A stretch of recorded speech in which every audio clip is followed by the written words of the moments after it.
Everyone, मैं गरिमा गौतम, सहायक आचार्य, राजकीय विधि महाविद्यालय गोटा। आज हम कॉन्ट्रैक्ट सेकंड के जो टॉपिक है उपनिधान बेलमेंट, उस पर हम बात करने वाले हैं। तो ध्यान दे के सुनिएगा, आप बहुत इंटरेस्टिंग टॉपिक है और आप सबको समझ आएगा। चलिए स्टार्ट करते हैं। कॉन्ट्रैक्ट एक्ट के सेक्शन 148 के अनुसार बेलमेंट की डेफिनेशन उसमें दी गई है, तो उस डेफिनेशन को हम स्टार्टिंग में देख लेते हैं। उपनिधान एक व्यक्ति द्वारा दूसरे व्यक्ति को किसी प्रयोजन के लिए इस संविदा पर वस्तुओं का परिधान करना है कि जब प्रयोजन पूरा हो जाए वे लौटा दी जाएंगी या परिधान करने वाले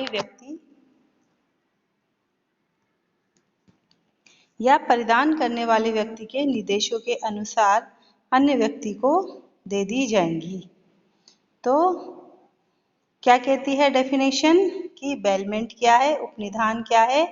एक व्यक्ति के द्वारा दूसरे व्यक्ति को, एक व्यक्ति कौन? जो अपनी वस्तु या गुड्स दूसरे को देता है।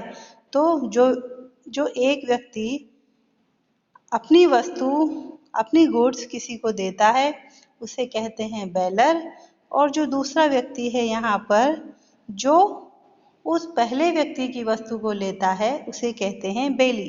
तो बेलमेंट में यानी कि उपनिधान में दो पक्षकार हो गए, एक पहला व्यक्ति जो बेलर कहलाएगा और जो अपनी वस्तु दूसरे को देगा। जो दूसरा व्यक्ति जो वस्तु लेता है, वस्तु का परिधान अपने पास रखता है, वो कहलाता है बेली। अब बेलर अपनी जो वस्तु है, जो गुड्स है, वो दूसरे व्यक्ति को किसी प्रयोजन के लिए देगा, कोई ना कोई पर्पस होगा, उसके लिए बेलर अपनी जो गुड्स है वो बेली को देता है। यही बेलमेंट कहलाता है। तो जब प्रयोजन पूरा हो जाएगा यानी कि जब वो काम कंप्लीट हो जाएगा तो बेली की ड्यूटी है, बेली की लायबिलिटी है कि वो वस्तु को वापस बेलर को दे दे, या बेलर ने जो निर्देश दिए हैं, जो डायरेक्शन दिए हैं, उन डायरेक्शंस के अनुसार किसी थर्ड पर्सन को वो वस्तु दे दे। तो यही उपनिधान कहलाता है। यानी कि बेलर द्वारा बेली को अपनी गुड्स या अपनी कोई चीज़ ट्रांसफ़र करना, और ऐसा ट्रांसफ़र किसी न किसी प्रयोजन के लिए होता है, किसी न किसी काम के लिए होता है। काम पूरा हो जाने के बाद में बेली वो गुड्स वापस बेलर को दे देगा, या जैसा कि बेलर ने बताया है किसी थर्ड पर्सन को बेली वो चीज़ दे देगा। इसे उपनिधान कहते हैं। यहाँ एक बात बहुत इम्पोर्टेंट है कि उपनिधान हमेशा मूवेबल प्रॉपर्टी का होता है, इमूवेबल प्रॉपर्टी का बेलमेंट कभी नहीं होता है। ठीक है। वस्तुओं का परिधान करने वाला व्यक्ति यानी कि जो फर्स्ट पार्टी है वो उपनिधाता यानी कि बेलर कहलाता है, और वह व्यक्ति जिसको वस्तु परिदत्त की जाती है उपनिहिती यानी कि बेली कहलाता है। तो वैध उपनिधान के इम्पोर्टेंट तत्व क्या क्या हैं? Essential features of valid bailment. पहला है उपनिधाता द्वारा वस्तुओं का परिधान। सबसे पहले क्या होना चाहिए? फर्स्ट पार्टी बेलर के द्वारा अपनी गुड्स ट्रांसफर की जानी चाहिए। दूसरा क्या है? संविदा के अधीन कब्जे का परिधान, यानी कि जो बेलर है वो अपनी गुड्स का पोजीशन ट्रांसफर करेगा। यहाँ ध्यान देने की बात यह है कि बेलमेंट में केवल गुड्स का पोजीशन ट्रांसफर किया जाता है, ऑनरशिप ट्रांसफर नहीं की जाती। ऑनरशिप अभी भी बेलर के पास होती है, न कि बेली के पास। उपनिहित वस्तुओं को लौटाने अथवा उन्हें उपनिधाता के निर्देशों के अनुसार व्यवस्थित करने के लिए आबद्ध है। अब ये जो थर्ड पॉइंट है वो ड्यूटी बताता है बेली की कि जो बेलर ने जो डायरेक्शंस दिए हैं उनके अनुसार उन वस्तुओं को अरेंज करने के लिए या वापस लौटाने के लिए बेली आबद्ध है, बेली की बेली बाउंड है या बेली की ड्यूटी है। तो एक एग्जाम्पल के द्वारा हम बेलमेंट को अगर हम देखें तो जैसे ए कोई पर्सन है, वो अपनी कार बी को देता है। क्यों? क्योंकि बी को कुछ काम के लिए वो चाहिए, वो उसका फ्रेंड है। बी ए का फ्रेंड है, वो बी से जो बी है वो ए से अपनी उसकी कार मांगता है और ए दे देता है। तो यहाँ ये चीज़ बेलमेंट है विदाउट कंसिडरेशन, यानी कि यहाँ उसको कोई प्रतिफल नहीं चाहिए, एज अ फ्रेंड वो दे रहा है। लेकिन है ये बेलमेंट का ही ये एक एग्जाम्पल है। और यहाँ ए जो अपनी कार डिलीवर करता है वो बेलर कहलाएगा। बी जो फ्रेंड है और जो कार लेता है वो बेली कहलाएगा। जब कार का प्रयोजन पूरा हो जाएगा, यानी कि जब उसका काम पूरा हो जाएगा, जहाँ उसको जाना है वो जाकर वापस आ जाएगा, तो फिर बेली की ड्यूटी है कि वो कार को ए को लौटा दे, या जहाँ ए ने बताया है वहाँ उस जगह पर वो कार को पार्क कर दे। ओके। इसी तरीके से जब हम अपने कुछ क्लोथ्स हैं वो स्टिचिंग के लिए देते हैं, तो जो कपड़े देने वाला व्यक्ति है वो बेलर कहलाता है, और जो टेलर है वो बेली कहलाता है। तो जिस प्रकार से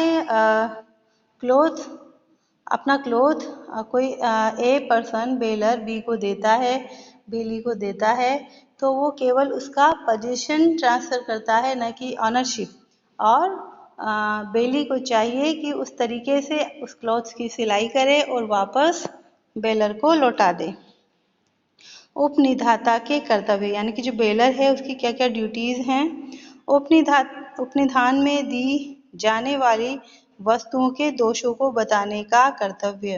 अब अगर जो कार बेलर ने बी को दी है, ए ने बी को दी है, तो वो बेलर बेली को बताएगा कि इस कार के जो ब्रेक्स हैं वो थोड़े लूज़ हैं, या फिर इस कार में जो पेट्रोल टैंक है वो लीक है, या जो भी उसमें कोई दोष है वो बेलर को बेली को बताने की ड्यूटी है। दोष न बताने पर होने वाली हानि के लिए दायी होने का कर्तव्य। यदि पेमेंट पर अगर कोई बेलमेंट किया गया है और अगर वो उसकी खामी नहीं बताता है, जैसे कि कोई कार बी ने हायर करी है, किराए पर ली है ए से, अब ए उस कार के दोषों को अगर नहीं बताता है तो फिर वहाँ उस हानि के लिए ए जिम्मेदार होगा। उस बेलमेंट में उस बेली को जो नुकसान होगा उसके लिए बेलर लायबल होगा। सेक्शन 150 के अनुसार यदि वस्तुएं अवक्रय के लिए उपनिहित की गई हैं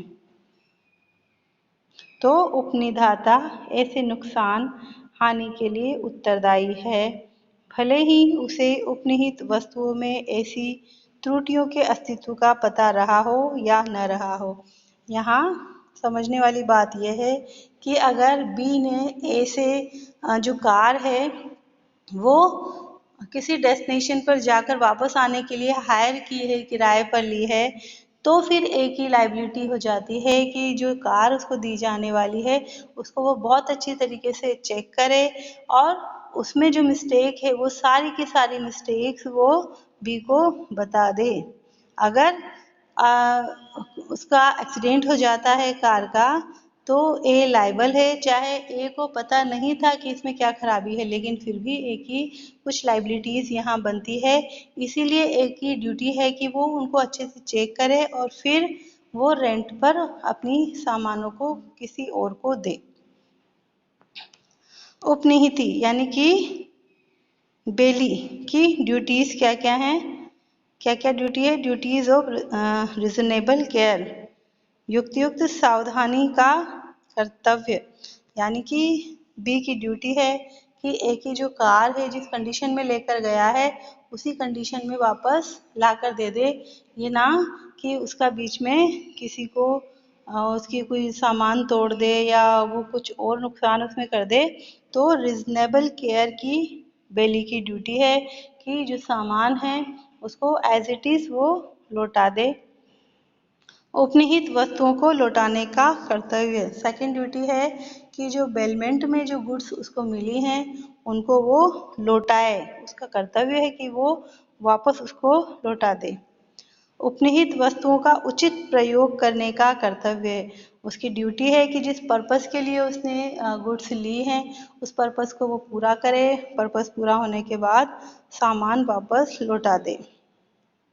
उपनिहित वस्तुओं को स्वयं की वस्तुओं के साथ मिश्रित ना करने का कर्तव्य, यानी कि वो गुड्स जो बेलमेंट में दिया गया है वो इस तरीके का है कि अगर वो अपनी सामानों के साथ, बेली के सामानों के साथ अगर मिक्स हो जाता है तो उसको पहचानना मुश्किल हो जाएगा।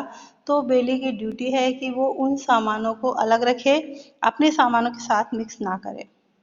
उपनिधाता के हक को इनकार न करने का उपनिहिती का कर्तव्य, यानी कि जो बेलर है उसके राइट को वो मना न करे, ये भी उसकी ड्यूटी है कि वो उसके राइट को माने, उसको मना ना करे।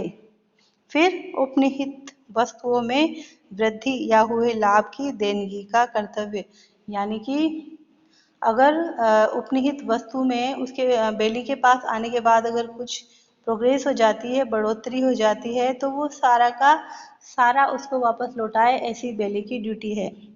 जैसे अगर कोई कैटल या कोई काव या कोई बकरी बेलमेंट में दी गई है और जब वापस लौटाई जाती है तो उसके साथ में बछड़ा भी अगर उसका आ जाता है तब तक, तो बेली की ड्यूटी है कि वो सभी को, गाय को बछड़े सहित या जो बकरी है इसको बछड़े सहित बेलर को लौटा दे। आई होप आपको बेलमेंट समझ आया होगा। Thank you.